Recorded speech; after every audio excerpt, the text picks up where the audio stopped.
And we begin today with the great privilege of having with us the president of the United Methodist Council of Bishops around the world, a friend of ours, Bishop Thomas Bickerton from New York. Bishop Bickerton has the unenviable position of leading the church through all of its difficulties, but also the enviable position of leading the church into a new day.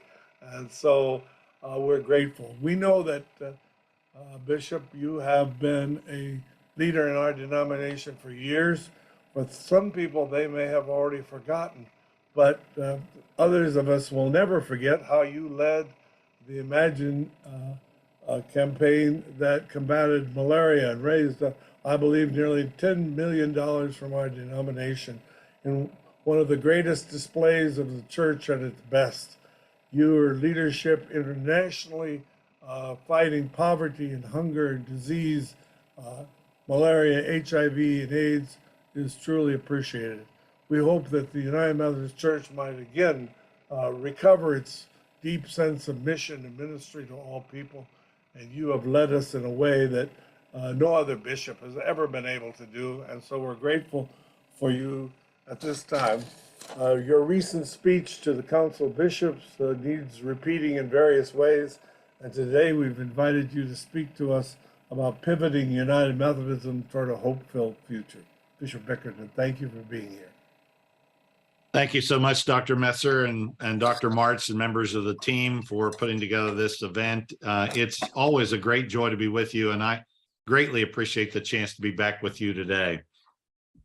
I want to center my remarks in these next few moments on an adaptation of that Council of Bishops speech that I gave. And so I want to talk a little bit this morning about looking back, looking around, and looking ahead for a hope-filled future as United Methodists.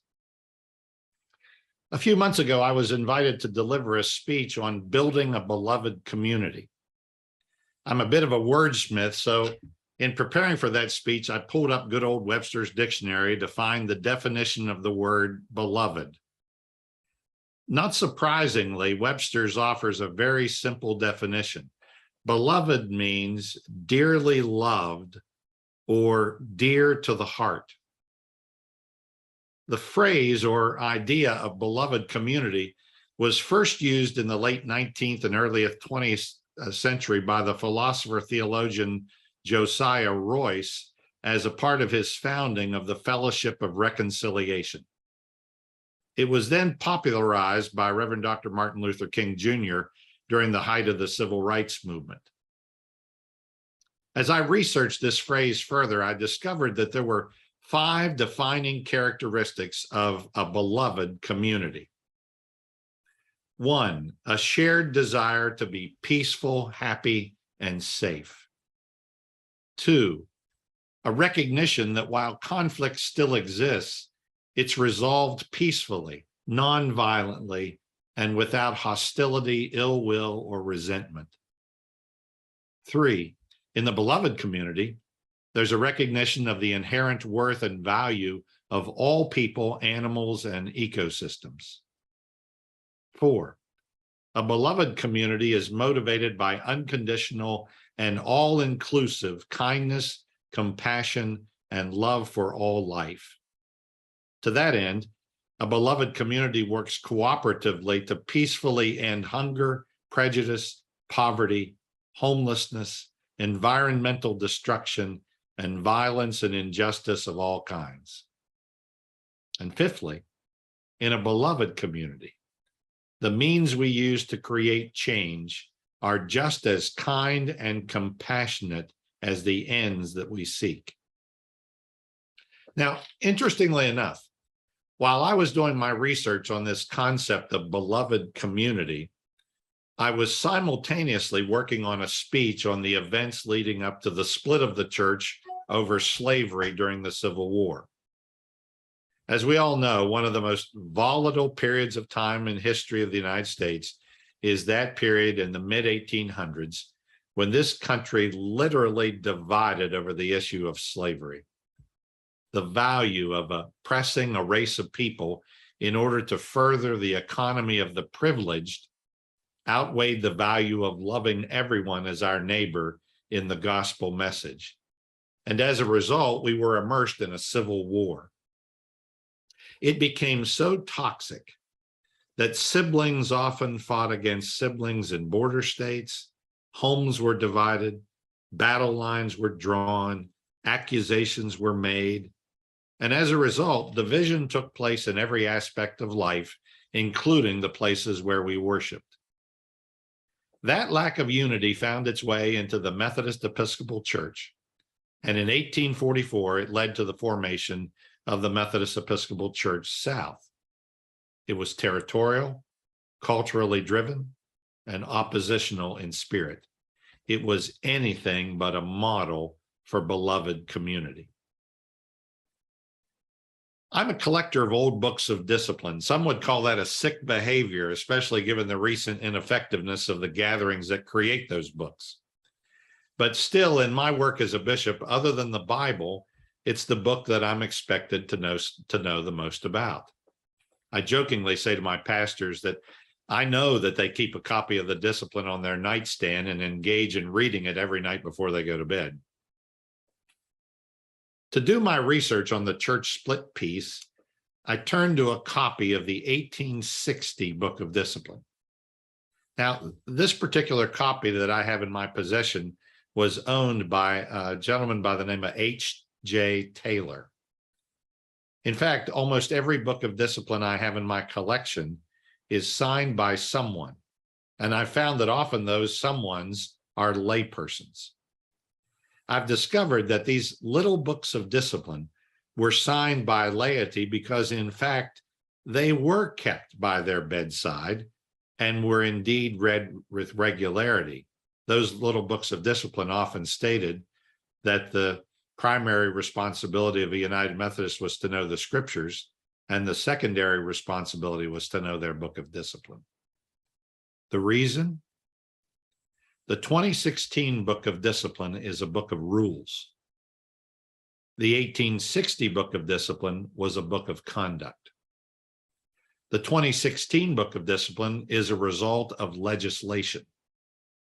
The 1860 Book of Discipline called Methodists to a lifestyle.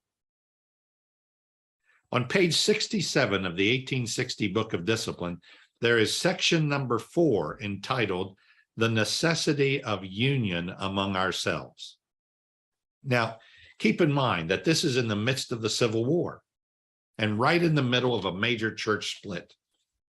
Also, keep in mind that at some point, these disciplines were removed from the Book of Discipline as being either unnecessary, irrelevant, or incompatible with a book that had become filled with rules and legislation. But right in the middle of chaos, uncertainty, and discord, the Methodist Book of Discipline has a section entitled The Necessity of Union Among Ourselves. Now, listen to what it says, quote,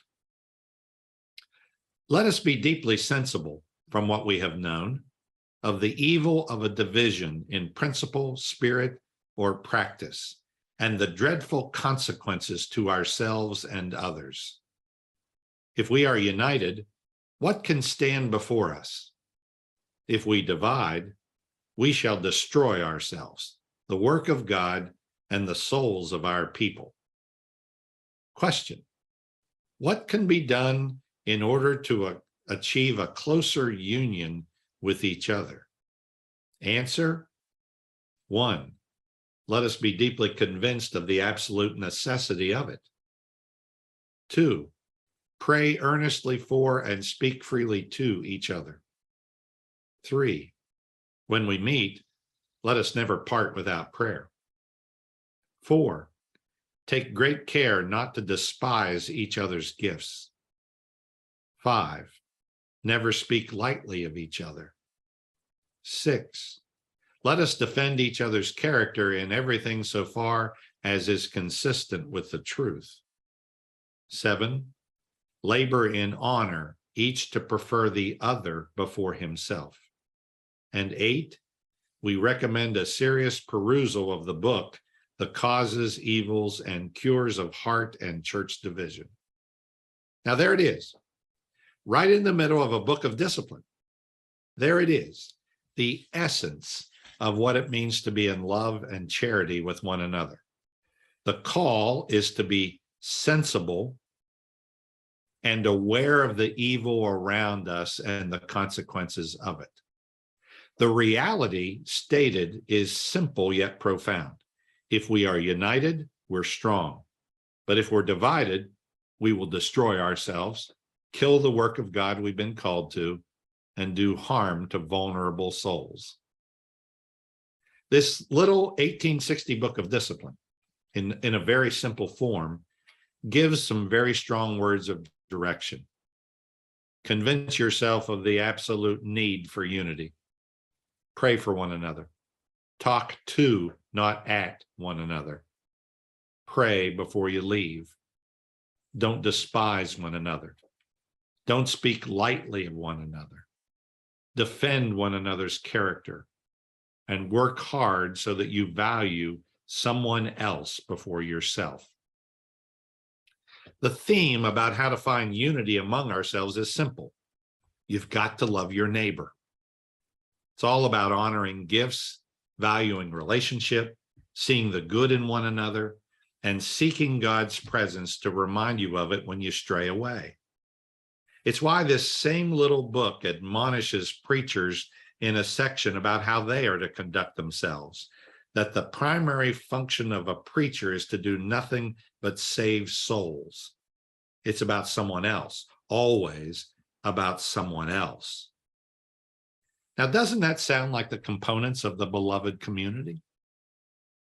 A shared desire to be peaceful, happy, and safe. Conflict is resolved peacefully without ill will or resentment. We're motivated by kindness, compassion, and love for all.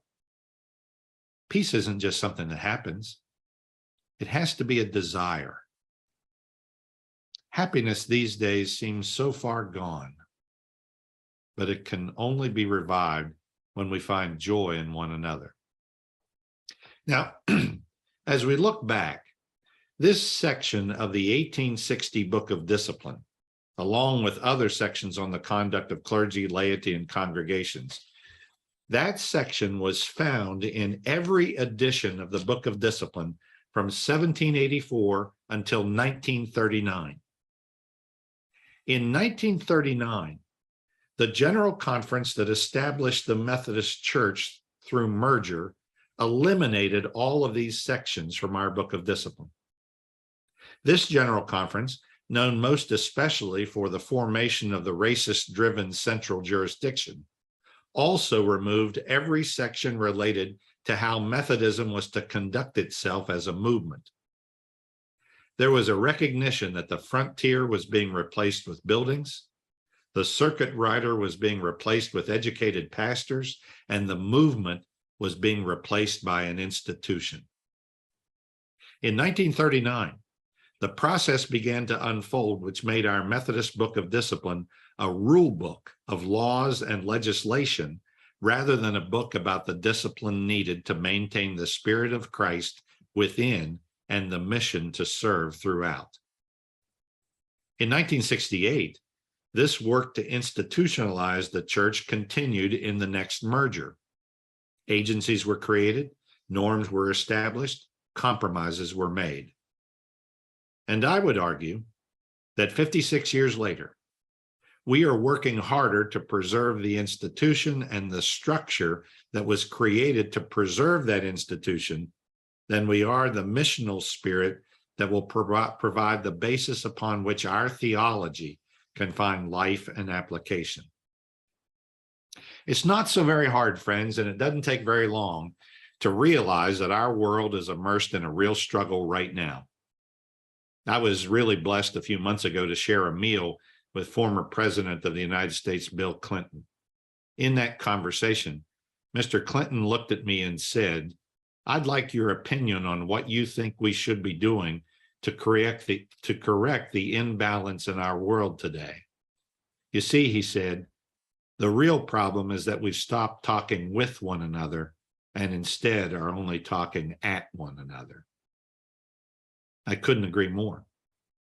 We've digressed into the my way or the highway mentality, where if you don't agree with my opinion or my position, you're just wrong. Whether it's the differences across state lines, party lines, or lines drawn in the sand in the halls of Congress or the US Senate, we've stopped working for the country and started working for the party, stopped working for the common good and started working for the next campaign. And as a result, probably find ourselves closer to some form of a civil war than we have since the last one ended in the 1860s. And sadly enough, those same polarizing attitudes and cultural shifts have found their way into our beloved church. Sadly, the decline of our church has been a result of a de-emphasis on our even evangelistic mission to make disciples of Jesus Christ for the transformation of the world, and an overemphasis on the inevitable polarization caused by trying to determine whether you're a traditionalist, a centrist, or a progressive. Rather than celebrating diversity as a gift, we placed one another in silos of prejudiced categories that set us all up to fail instead of embracing the time-honored spirit of connectionalism that once proudly said we are stronger together than we are apart. And so before we've known what's happened to us, our church looks more like the culture than the culture looks like the church. And as a result, we look like anything but a beloved community. Our church is immersed in a period that's not only unprecedented in our church's history, but it's unprecedented in our lifetimes. Our work is consumed with words like disaffiliation, separation, COVID fallout, declining sustainability, and growing irrelevance. The entrepreneurial spirit that led early Methodist circuit riders to the edge of the frontier has been replaced with a preservationist mentality that worships the padded pews and the stained glass windows of our churches more than the God for whom those things were created. Our church is splintering, with certain congregations and leaders choosing to exercise a temporary disciplinary provision to disaffiliate and go either independent or to a newly emerging organization that values separation more than connection. The spirit is toxic. The attitude is confrontational. The method of invitation is filled with coercion and accusation. Words are spoken that are often vitriolic, mean-spirited, and filled with falsehoods designed to make the other side appear to be the enemy, the problem, and the reason behind everything that is wrong with the church today. And all of that has led me to say at times, why would anyone want to associate with this kind of behavior? And yet people do, because for some very odd reason, it feels comfortable, even good, because it's reflective of the culture that's emerged around us. And like an impressionable young child, we've come to believe that this is the norm rather than the gospel message of the love of God and love of neighbor, or the theology that we've embraced that calls us to embrace the core beliefs of inclusion, grace, peace, and forgiveness. And as a result, this is anything but the values embraced when one becomes a beloved community.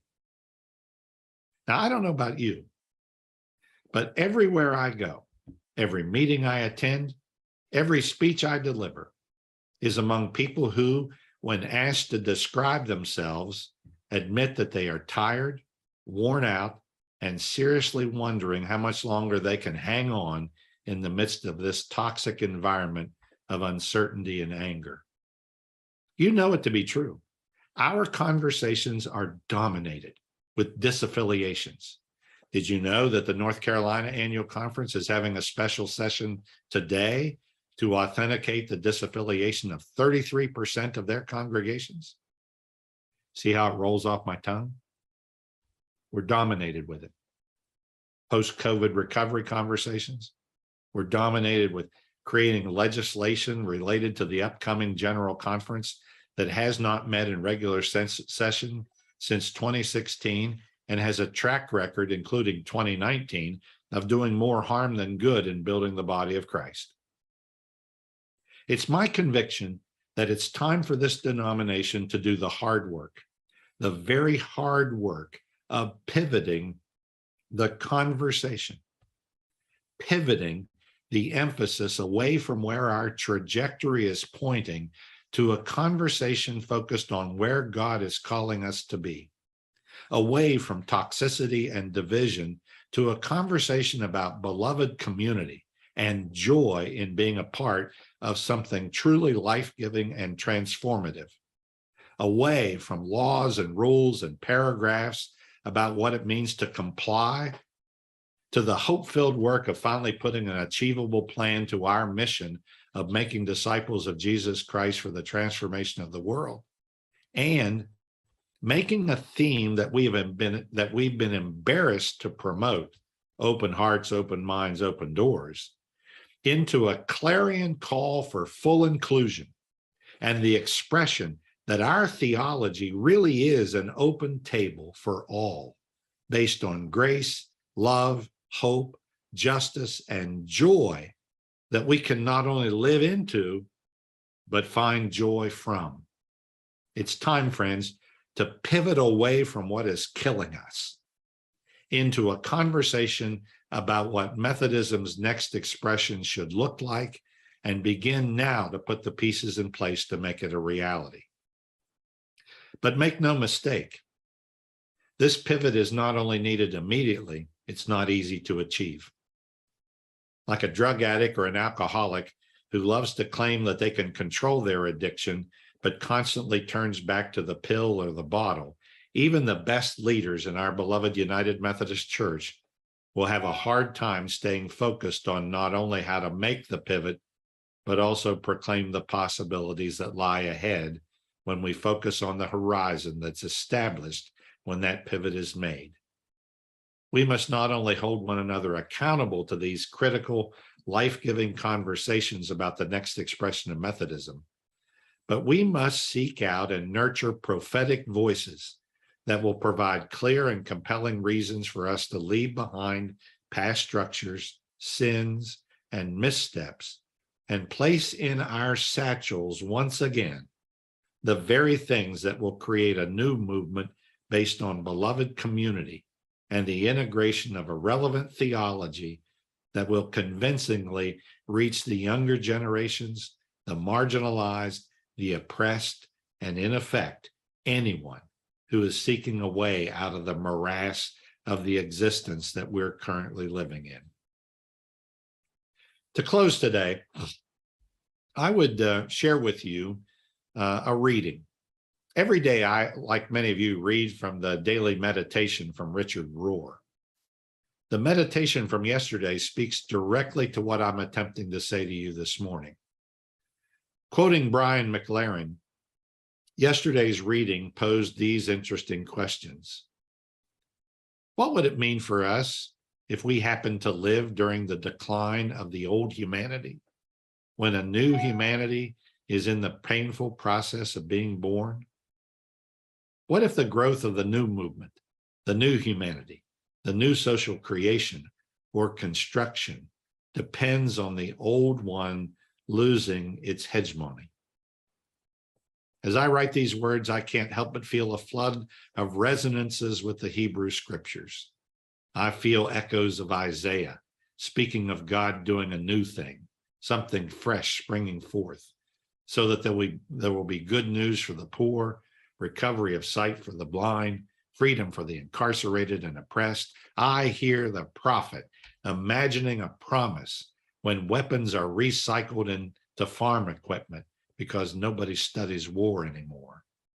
I hear Ezekiel's oracle about a new heart, a heart of flesh that replaces the heart of stone. I hear Amos envisioning a time when a river of justice flows down from the heights, filling the lowest places first. I hear Micah revitalizing everything in his religion except doing justice, loving kindness, and walking humbly with God. And so, McLaren says, I imagine in the middle of the old meta movement of empires, domination, extraction, and exploitation, what if a long succession of prophets, including Mary, John the Baptizer, Jesus, Paul, and others, were giving us a vision of a new movement being born? And I would say to you, friends who are listening in on this, what would it look like if those prophets emerged from our beloved United Methodist Church that would no longer tolerate this trajectory of decline and vitriolic expression and move us into a new expression of what Methodism should be? What would it look like if we were to do the hard work of turning a rusty gear that is pointing us to a future of decline, exclusion, and exhaustion, and pivot this church we love into a new trajectory of vitality, inclusion, justice, and new life? What would it look like if our disciplinary emphasis was more focused on a book of spiritual revival and beloved community rather than a book of laws and rules that have more to alienate, exclude, and suppress the movement that made Methodism the most relevant expression of its day? What will it take for us to achieve this? It begins with a pivot away from an old, life-draining attempt to preserve what was into a life-giving possibility of what might be.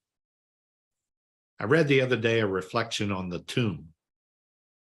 That reflection said, maybe it's not the darkness of a tomb which reflects death, but the darkness of a womb that houses the beginning of a new and resurrected life.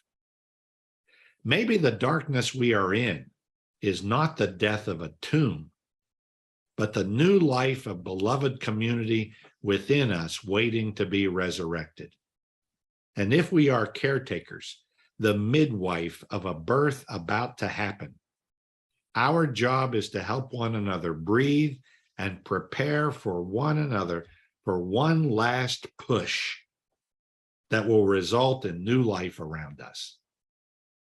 Beloved, you are dearly loved, dear to the heart of God. Breathe and push. Breathe and push. And a new life of beloved community can and will emerge. As the hymn writer said, breathe on me, breath of God. Fill me with life anew, that I may love what thou dost love and do what thou wouldst do. Won't you join in? Let's pivot this denomination. May it be so. May it be so. Amen.